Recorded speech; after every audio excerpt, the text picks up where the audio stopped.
Bihar board से class 10th की तैयारी कर रहे आप सभी छात्र छात्राओं का बहुत बहुत स्वागत है। आज का यह सेशन विशेष रहने वाला है आपके इस त्रिभुज चैप्टर के प्रश्नावली 6.3 के क्वेश्चन नंबर 6 से लेकर क्वेश्चन नंबर 10 के लिए।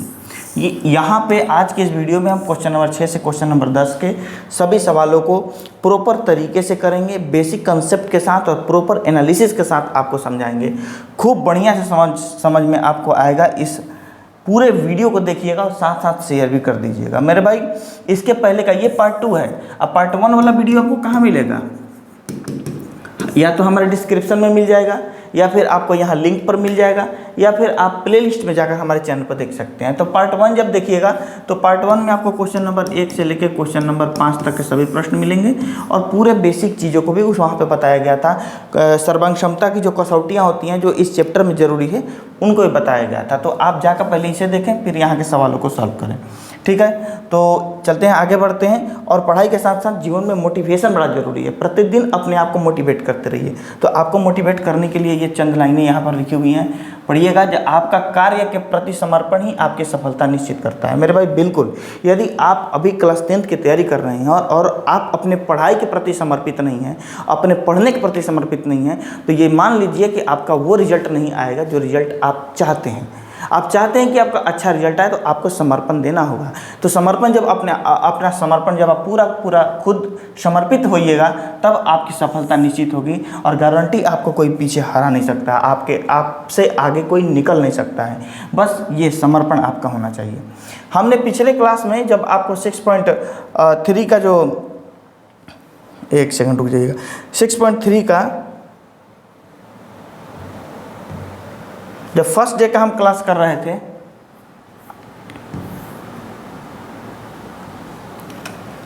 क्वेश्चन नंबर 1 से क्वेश्चन नंबर 5 तक, क्वेश्चन नंबर 1 से लेकर और 5 तक के सवाल कर रहे थे। उस दिन पहले हमने ये बेसिक चीज़ों को बताया था, पूरे अच्छे तरीके से वहाँ समझाया था। उसके बाद हम आगे बढ़े हुए थे, चैप्टर के बाकी सवालों को किए हुए थे। तो यहाँ पर जो सवाल आप देख रहे हैं, ये सब सारे के सारे टॉपिक्स जो दिख रहे हैं, ये सब समरूपता की कसौटियाँ हैं जो कि आपको चैप्टर के प्रश्नों को बनाने के लिए इन्हीं सब चीज़ों का आधार यूज करना है। इन्हीं सब चीज़ों को यूज करके हमें इस चैप्टर के सभी सवालों को करने हैं। तो यहाँ आप देख सकते हैं सारी की सारी चीज़ें, और इन्हें मैं पिछले क्लास में करा चुका हूँ, ये मैं बार बार आपको बोल चुका हूँ।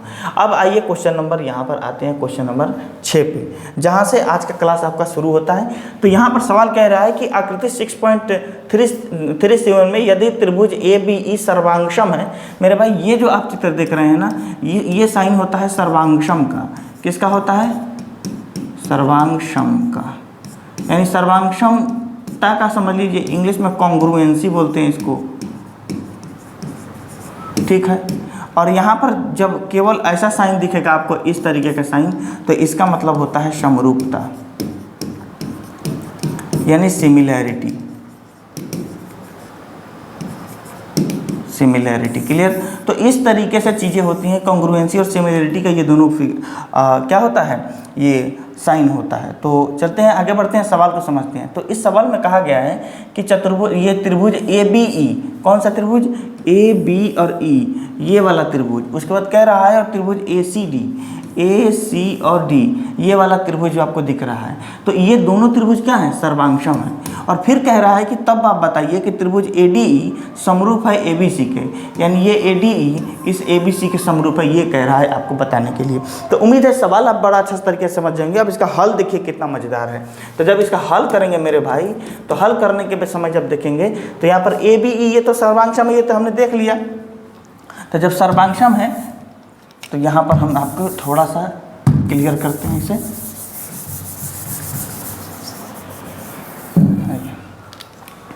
तो लिखेंगे दिया है,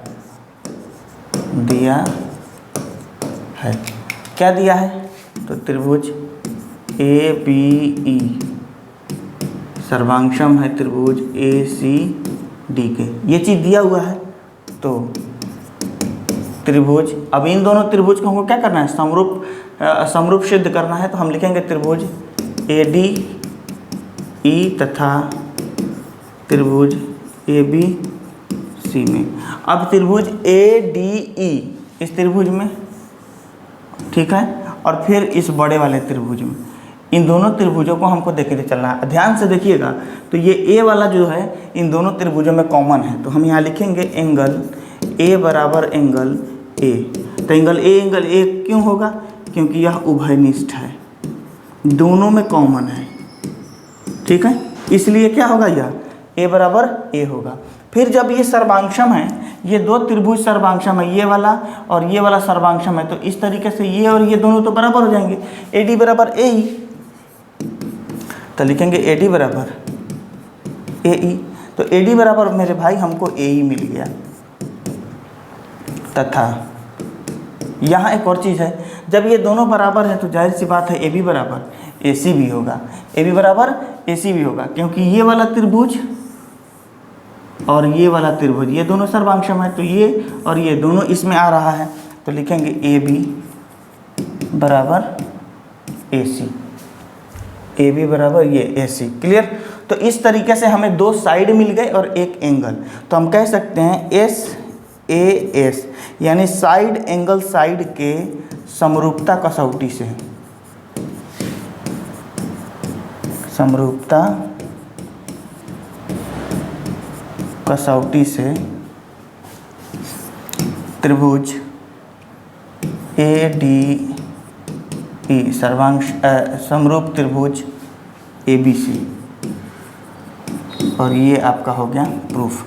उम्मीद है कि आपको समझ में आया होगा। आया है तो इसका क्या करिए, अभी स्क्रीनशॉट ले लीजिए और या फिर नोट कर लीजिए, और वीडियो को साथ साथ शेयर करते चलिए, क्योंकि शेयर करने से आपके अंदर भी तो ये होगी कि चलिए भैया हम वीडियो देख रहे हैं, समझ रहे हैं, तो गुरु दक्षिणा के तौर पर क्या करिए, इसे बस शेयर कर दीजिए, शेयर कर दीजिए, लाइक जरूर करते जाइएगा, समझ में आ रहा होगा तो आगे बढ़ें।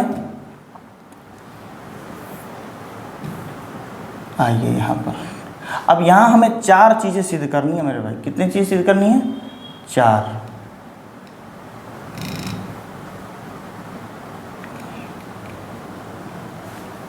क्वेश्चन नंबर 7 कह रहा है आकृति 6.38 में त्रिभुज ए बी सी के शीर्ष लंब ए डी और सी ई परस्पर बिंदु पी पर प्रतिच्छेद करते हैं। यहाँ देख रहे हैं आप, ये ए सी डी है, देख रहे हैं यहाँ पर, तो कह रहा है त्रिभुज ए बी सी, ये बड़े वाले त्रिभुज का बात कर रहा है, और फिर कर रहा है त्रिभुज ए बी सी के शीर्ष लंब ए डी और ए सी पर। देखिए इसका शीर्ष लंब है, इस शीर्ष पर से यहाँ लंब और इस शीर्ष से यहाँ लंब, इसी को शीर्ष लंब बोलते हैं, ठीक है। तो परस्पर सी ई जो ये है, ये सी ई और ए डी ये दोनों कहाँ काट रहा है? पी पे काट रहा है। तो कह रहा है कि दर्शाइए कि पहला त्रिभुज ए ई पी सर्वांशम त्रिभुज सी डी पी, ठीक है। तो हमें उम्मीद है कि सवाल आप समझ गए होंगे, तो आइए अब हम सॉल्व करते हैं इसको।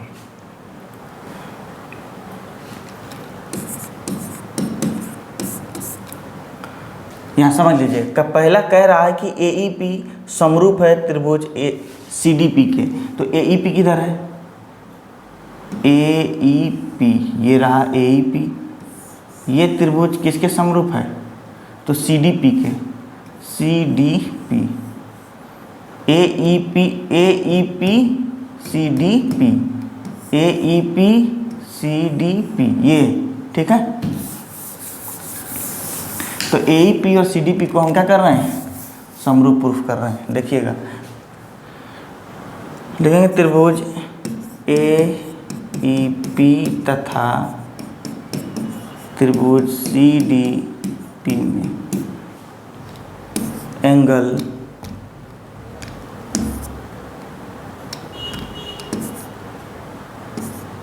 सी डी पी बराबर एंगल ए ई पी,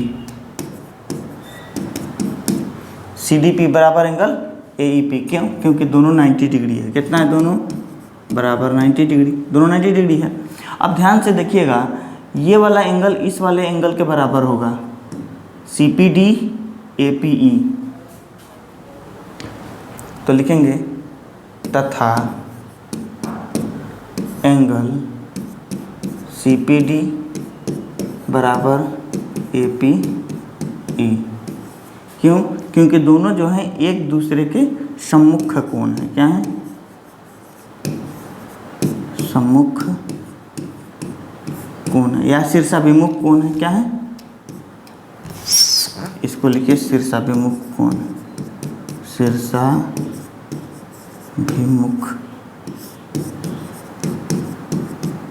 कोण है, इसीलिए दोनों क्या हो जाएंगे, बराबर हो जाएंगे। तो जब दो कोण बराबर होता है तो तीसरा ऑटोमेटिक बराबर होता है। और इस तरीके से हम कह सकते हैं कि ए के समरूपता कसौटी से, यानी एंगल एंगल बराबर है तो एंगल एंगल के समरूपता कसौटी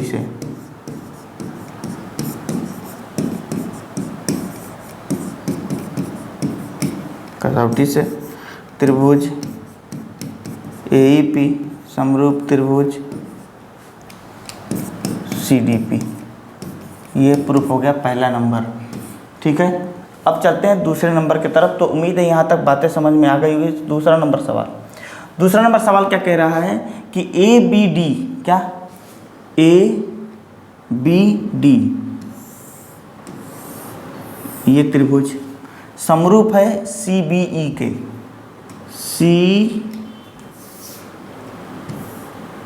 CB और E के, यानी इस त्रिभुज के। क्लियर?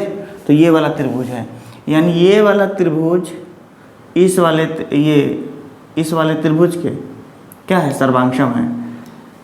ये वाला त्रिभुज इस वाले त्रिभुज के सर्वांशम है। क्लियर? तो आइए यहाँ से अब हम आगे बढ़ते हैं। तो लिखेंगे सॉल्यूशन में, ये दूसरे नंबर का सॉल्यूशन है।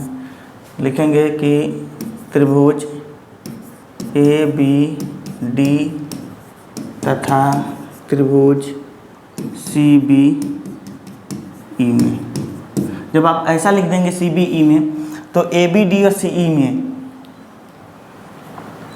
ABD CBE में, दोनों में आप देखिएगा B, एंगल B बराबर है। देखिएगा एंगल B बराबर एंगल B। क्यों? क्योंकि यह उभयनिष्ठ है। इन दोनों त्रिभुजों में क्या है, उभयनिष्ठ है एंगल B। अब एंगल B उभयनिष्ठ है तथा आप ध्यान से देखिएगा तो यहाँ पर E 90 डिग्री है, यहाँ पर D 90 डिग्री है। क्या है, D 90 डिग्री है। तो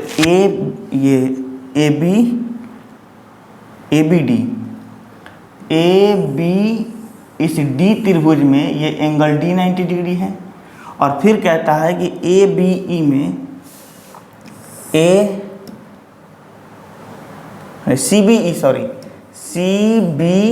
और E में, और इसमें एंगल B यहाँ पर 90 डिग्री है, तो एंगल E 90 डिग्री है। तो हम लिख सकते हैं कि एंगल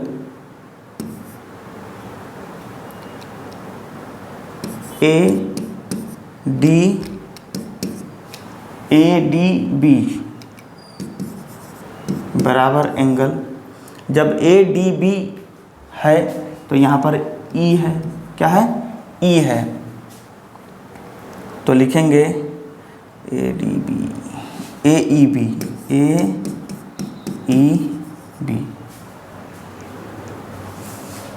एक मिनट, यहाँ पे AEB नहीं होगा, CEB होगा। CEB ये वाला एंगल ADB इस वाले एंगल के क्या होगा, बराबर होगा। इसका मतलब दोनों का दोनों क्या है, 90 डिग्री। तो जब दो एंगल बराबर होंगे तो तीसरा ऑटोमेटिक बराबर होगा। इस तरीके से त्रिभुज क्या हो जाएंगे, समरूप होंगे। इसलिए AA के समरूपता कसौटी से,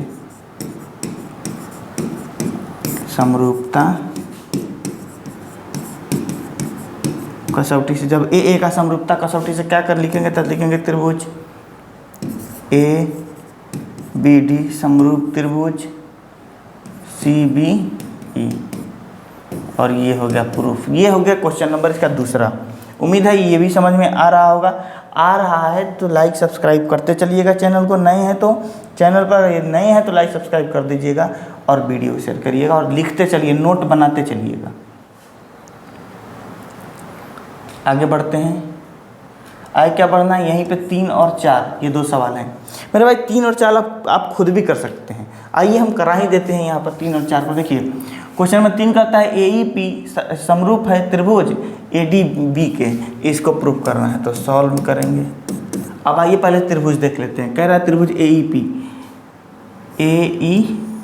ये त्रिभुज किसके कह रहा है, ADB के, ADB के, यानी AEP ADB के क्या है, समरूप है, ये कह रहा है। तो लिखेंगे त्रिभुज ए ई पी तथा त्रिभुज ए डी बी में। ए डी बी में यदि हम देखते हैं तो हम दोनों ही स्थिति में देख रहे हैं कि एंगल ए दोनों में कॉमन है, तो लिखेंगे एंगल ए बराबर एंगल ए, ये क्या है, उभयनिष्ठ है।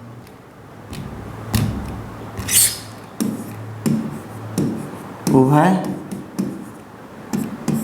है ये, ठीक है। जब ये उभयनिष्ठ है फिर आप देखेंगे कि ए ई पी में ये ई 90 डिग्री का है और ए डी बी में ये डी 90 डिग्री का है, तो हम लिखेंगे कि एंगल ए ई पी बराबर एंगल ए डी बी, दोनों क्या है, 90 डिग्री है। इसलिए एंगल की कसौटी से त्रिभुज ए ई पी समरूप त्रिभुज ए डी बी, ये आपका हो गया प्रूफ। क्लियर, ये हो गया तीसरे का प्रूफ। अब देखते हैं चौथा, इसे उतारते चलिएगा। 4 नंबर कहता है पीडीसी त्रिभुज पीडीसी किधर है, पीडीसी ये A B A E BEC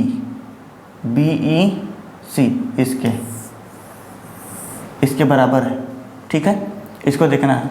तो ये सी देखेंगे दोनों में कॉमन है, सी क्या है, दोनों में कॉमन है। तो पहले लिखेंगे त्रिभुज, सॉल्यूशन है क्वेश्चन नंबर 4 का, लिखेंगे त्रिभुज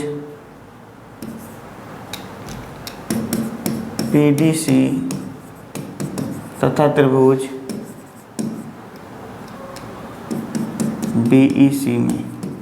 जब इस त्रिभुज में हम देखेंगे मेरे भाई पीडीसी और बीईसी में, तो लिखेंगे एंगल सी बराबर एंगल सी, क्यों, उभयनिष्ठ है। सेम प्रोसेस है चारों के चारों को प्रूफ का, बस आपको प्रैक्टिस के लिए इतना सवाल दे दिए, उभयनिष्ठ है, ठीक है। फिर अब इसमें देख रहे हैं आप, यहाँ पर ये डी है और इसमें देख रहे हैं यहाँ पर ई 90 डिग्री है कि नहीं है, ई 90 डिग्री है। तो जो लिखा है पीडीसी और बीईसी, तो लिखेंगे एंगल पीडीसी बराबर एंगल बीईसी। क्लियर, बराबर ये दोनों क्या है, 90 डिग्री है। तो इसलिए एंगल की समरूपता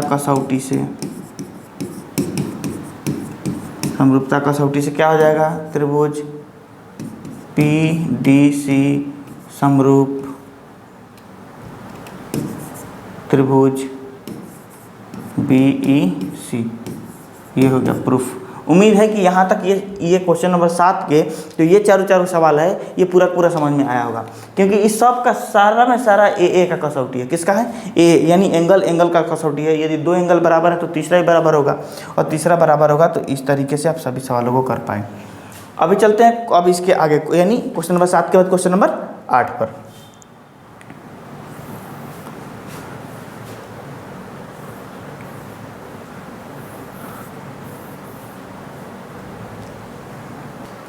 सवाल में दिया गया है कि समानांतर चतुर्भुज ABCD की बढ़ाई गई भुजा AD पर स्थित E एक बिंदु है तथा BE भुजा CD को F पर प्रतिच्छेद करती है। दर्शाइए कि ABE समरूप है त्रिभुज CFB के।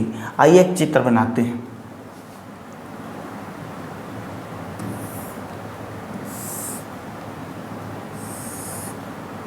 देखिए, ये बेशक आपको आयत की तरह दिख रहा है, लेकिन आयत भी एक समानांतर चतुर्भुज होता है। क्यों?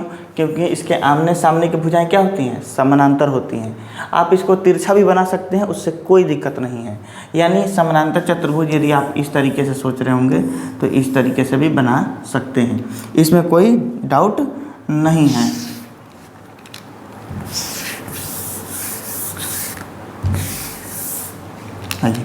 तो कह रहा है, अब इसका नामकरण करते हैं, A, B, C और D।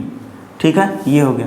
अब कह रहा है कि AD पर स्थित E एक बिंदु है, यानी बढ़ाई गई भुजा AD पर अब भुजा को बढ़ाते हैं, एडी को, एडी को हमने यहाँ पर थोड़ा सा बढ़ा लिया। क्लियर। अब ये जब एडी थोड़ा बढ़ गया मेरे भाई, तो कह रहा है कि एडी पर बढ़ाई गई ई एक बिंदु है तथा बीई भुजा सीडी को एफ पर काटता है। तो यहाँ पर ई एक बिंदु है, क्या है, ई एक बिंदु है। फिर कहता है कि इसी रेखा पर बीई, तो बिना बी से ई को मिलाए बीई कैसे बनेगा बताइए। तो बी से ई को हमने मिला दिया, तो यहाँ जो काट जिस जगह पर रहा है वह एफ पर काट रहा है। किस पे काट रहा है, सी डी को। किसको काट रहा है, सी डी को एफ पर काट रहा है सी डी को एफ पर। क्लियर। कौन, ये बी ई। अब कहता है दर्शाइए कि ए बी ई, तो यही फिगर कुछ बता रहा है इस तरीके से, कह रहा है ए बी ई यानी ए बी ई ये वाला त्रिभुज और सी एफ बी और ये वाला, यानी इस बड़े वाले त्रिभुज का और इस वाले त्रिभुज को क्या दिखाना है आपको, समरूप दिखाना है। तो सॉल्यूशन में आएंगे और लिखेंगे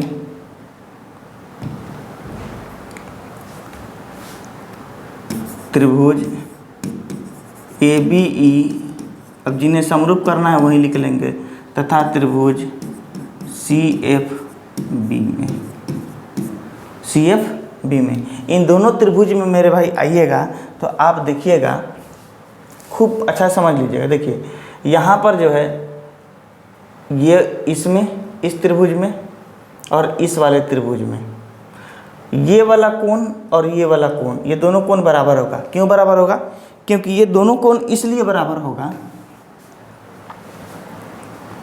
एक मिनट, इस वाले कोण से कोई मतलब नहीं है, तो इस वाले कोण का समझते हैं हम कि ये ऐसे है और फिर ये है। तो यहाँ पर एक बात समझिए, अगर दो लाइन ऐसे खींच दी जाए, दो लाइन ऐसे खींच दी जाए और एक रेखा अगर ऐसे काट दे इसे, तो क्या ये वाला कोण इस वाले कोण के बराबर नहीं होता है, बिल्कुल होता है। ये दोनों कोण क्या है, एकांतर कोण है। क्या ये दोनों एकांतर कोण है। क्लियर। तो जब ये दोनों कोण एकांतर कोण होंगे तो क्या ये दोनों कोण एकांतर कोण नहीं होंगे, वो ये और ये होंगे ना। तो लिखेंगे कि एंगल ए ई बी बराबर angle E B C, E B C, ये दोनों एंगल क्या होंगे, बराबर होंगे। तो जब ये दोनों बराबर होंगे कैसे, तो यहाँ पर लिख लेंगे एकांतर कोण से, एकांतर कोण, ये दोनों क्या हैं, एकांतर कोण है। तो एकांतर कोण होने की वजह से ये दोनों क्या हो जाएंगे। अच्छा, अब जरा समझिएगा कि कोई भी दो समानांतर चतुर्भुज, अगर ये समानांतर चतुर्भुज है तो इसके सम्मुख कोण जो होते हैं, आमने सामने के कोण क्या होते हैं, बराबर होते हैं। इस कोण के बराबर ये कोण होता है, ये इस कोण के बराबर ये कोण होता है। तो हम लिखेंगे एंगल बी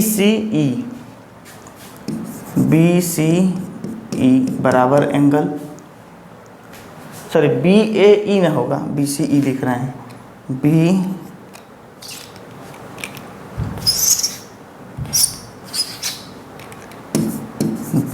ए ई बराबर, अब ये कोण इस सी के बराबर होगा तो बी सी एफ। क्लियर। तो ये दोनों एंगल ए एंगल सी के बराबर हो गया। कैसे, तो सम्मुख कोण लिखेंगे कि समांतर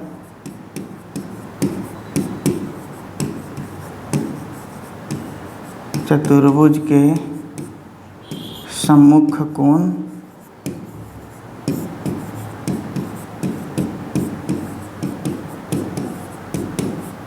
बराबर होते हैं।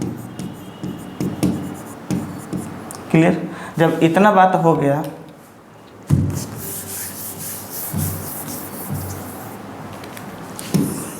तब लिखेंगे अतः, अब इस पूरे त्रिभुज में एक कोण बराबर हो गया, और फिर इस पूरे में जो दो त्रिभुज दिया गया है उसमें ये वाला कोण और ये वाला कोण भी क्या हो गया, बराबर हो गया। तो जहाँ दो कोण बराबर हुआ तो गारंटी है तीसरा कोण भी क्या होगा, ये कोण और इसका ये वाला कोण क्या होगा, बराबर होगा।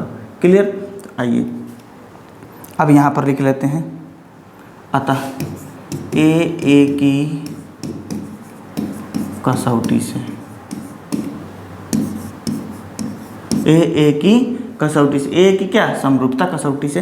तो ए की समरूपता कसौटी से त्रिभुज जो पूछा गया वो लिख देंगे, ए बी ई समरूप त्रिभुज CFB प्रूव्ड। क्लियर। तो उम्मीद है कि आपको ये फिगर समझ में आई होगी, ये पूरा का पूरा मेथड समझ में आया होगा। तो आप इसे नोट करते चलिएगा मेरे भाई, नोट करते चलिएगा। नोट्स का बड़ा महत्व है, बड़ा ही महत्व है नोट्स का, इसलिए नोट करते चलिएगा। आइए अब बढ़ते हैं क्वेश्चन नंबर 9 के तरफ। ये रहा क्वेश्चन नंबर 9। आइए यहाँ पर क्वेश्चन नंबर 9 में कह रहा है कि आकृति 6.39 में ABC AMP दो समकोण त्रिभुज हैं। ये ABC और AMP ये दो समकोण त्रिभुज हैं, जिसके कोण B और कोण M समकोण हैं। कोण B और कोण M क्या है, समकोण है। तो सिद्ध कीजिए ABC समरूप AMP, ABC AMP के समरूप है, ये सिद्ध करना है। 1 नंबर सिद्ध करते हैं। तो 1 नंबर का जो सॉल्यूशन करिएगा तो लिखिएगा, जो कह रहा है त्रिभुज ABC तथा त्रिभुज AMP में, दोनों में जब आइएगा तो AMP इस ABC के बराबर होगा कि नहीं, क्यों, क्योंकि दोनों 90 डिग्री है। तो लिखेंगे त्रिभुज एंगल APC बराबर एंगल AMP बराबर 90 डिग्री, दोनों 90 डिग्री इसलिए बराबर हो जाएगा। फिर अब देखिए ABC और AMP में ये A एंगल दोनों में उभयनिष्ठ है, दोनों में क्या होगा, उभयनिष्ठ है। तो एंगल A बराबर एंगल A काहे कि उभयनिष्ठ है, क्या है, उभयनिष्ठ है। ठीक है। तो अगर दो एंगल मिल गए तो तीसरा ही बराबर होगा। तो लिखेंगे अतः ए की समरूपता कसौटी से, समरूपता कसौटी से, ए की समरूपता कसौटी से क्या, त्रिभुज ABC समरूप त्रिभुज AMP प्रूव्ड। उम्मीद है कि ये 1 नंबर सवाल इसका समझ में आया होगा, इसको नोट करते चलिएगा। दूसरे नंबर पे चलते हैं।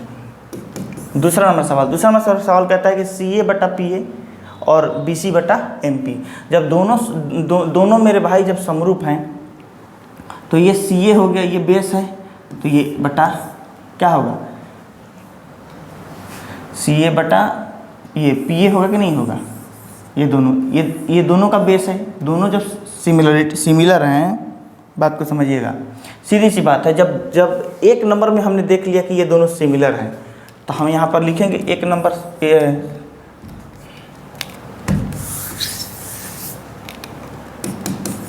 2 नंबर के जब सॉल्यूशन करेंगे तो लिखेंगे कि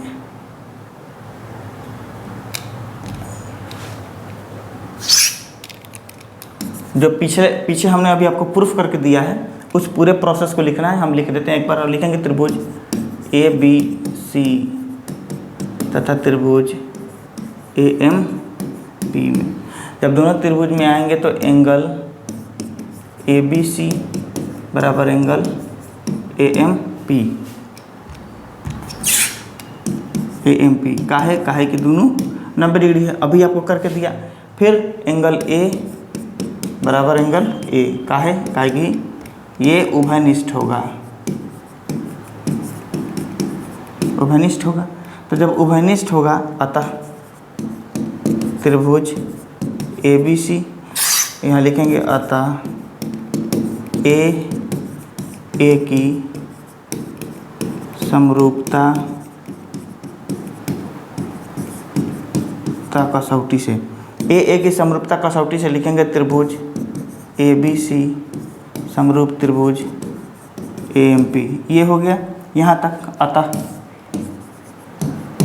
जब दोनों बराबर हो गया मेरे भाई, जब दोनों त्रिभुज समरूप हो गए, जब दोनों त्रिभुज समरूप हो गए तो ये शीर्षलंब जिस पर जाके पड़ रहा है इसका अनुपात बटे ये, हम लिख सकते हैं कि नहीं लिख सकते हैं? तो हम लिख सकते हैं कि CA बटे PA, ये हम लिख सकते हैं। फिर अब कह रहा है ये लंब का बात कर रहा है, किसका? लंब का। तो BC, तो BC लंब होगा तो ये भी अनुपातिक होगा, क्योंकि हमने देखा है कि ये समरूप है। समरूप है तो अनुपातिक होना तय है, जैसे कि हमने पिछले क्लासों में नियम में पढ़ी है।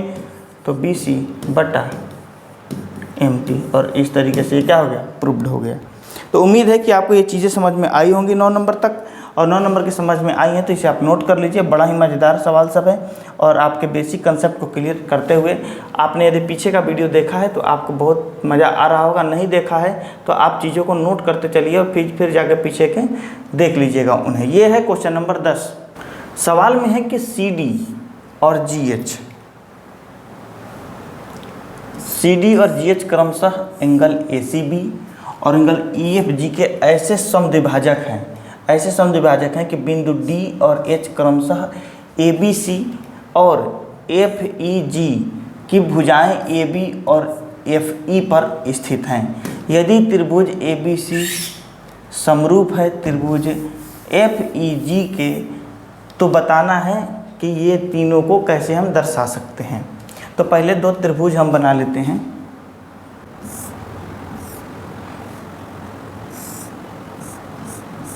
ठीक है,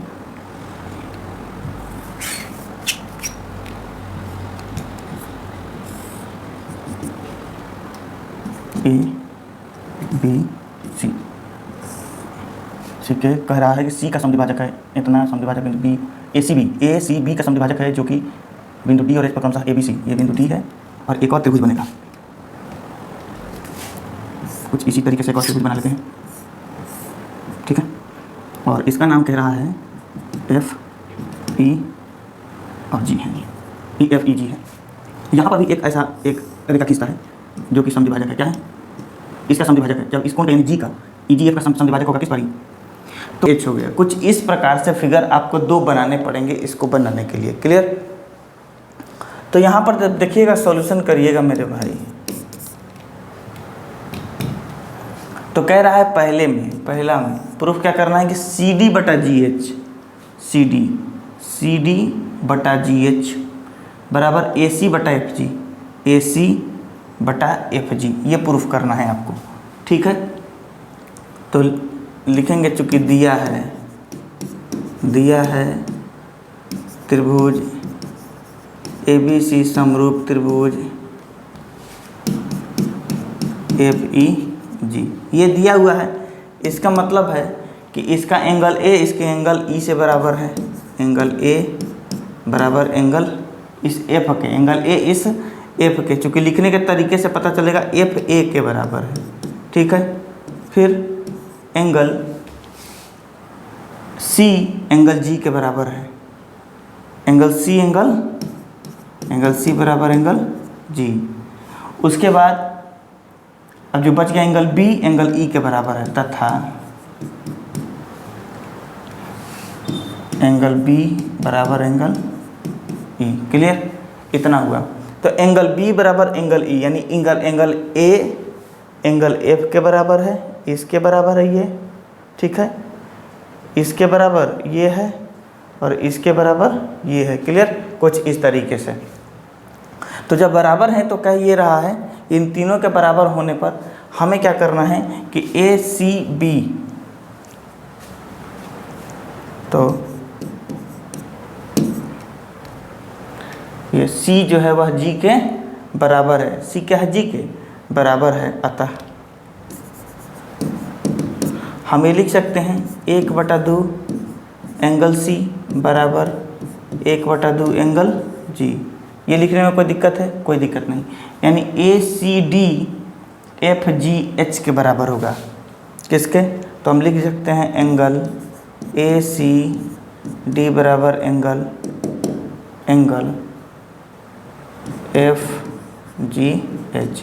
चूँकि समरूपता के हिसाब से देखेंगे तो ये एंगल जब इसके बराबर है तो इधर से और ये ऊपर वाला, यानी ये ऊपर वाला पोर्शन और इसका ये नीचे वाला पोर्शन क्या होगा, बराबर हो जाएगा, कुछ इस तरीके से। क्लियर। तो यहाँ आप देख लिए। उसके बाद यहाँ देख रहे हैं कि ये दोनों परपेंडिकुलर है। ये क्या है, ये दोनों परपेंडिकुलर हमें दिख रहा है। कौन, एफ एच जी, ये दोनों एंगल, ये एंगल और ये angle A D C. Clear. तो यहाँ तक उम्मीद है लिख लिए होंगे, लिख लिए होंगे। तो इसे ऊपर से हम इरेज करते हैं, थोड़ा सा जगह कम है।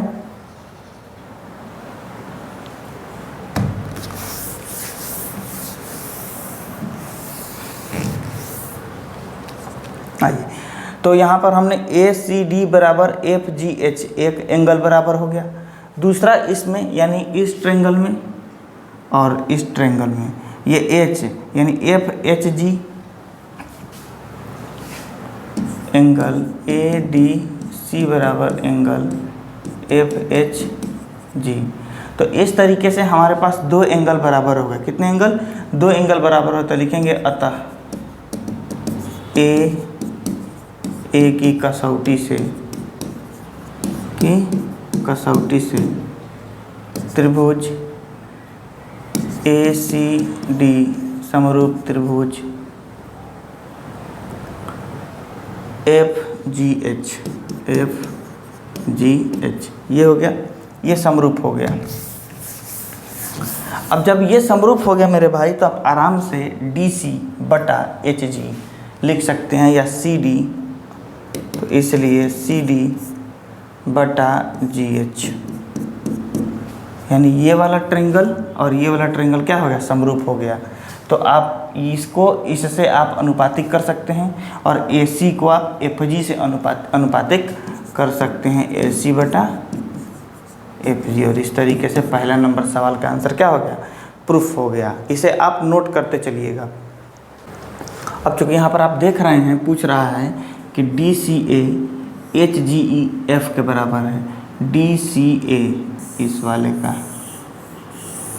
वाले को किससे, इससे प्रूफ करना है क्या, सर, समरूपता। तो जब सॉल्व करेंगे मेरे भाई यहाँ पर, तो एंगल ये एंगल इस ये सॉरी नीचे वाले के इसके बराबर होगा। तो हम लिखेंगे हम जानते हैं। अभी ऊपर हमने सॉल्व किया, देखिए अभी जो आपने सॉल्व किया ना, इससे पहले अगर डायरेक्ट केवल परीक्षा में आपको इतना दे देता है पूछने के लिए, ठीक है, इतना दे दिया कि इसको बनाइए, इसको सॉल्व करके दिखाइए, तो आपको हमने पीछे सिखा रखा है कि इसको कैसे सर्वांशम प्रूफ करना है। जो जो चीज़ें अभी लिख रहे हैं हम, वो कैसे आया है, वहाँ से उन चीज़ों को टेक करिएगा और फिर यहाँ डाल के और फिर लिखिएगा हम जानते हैं ये, और उसके बाद में आप कर सकते हैं इसे आराम से। तो देखिए यहाँ पर हम जानते हैं, लिखेंगे हम जानते हैं कि एंगल ए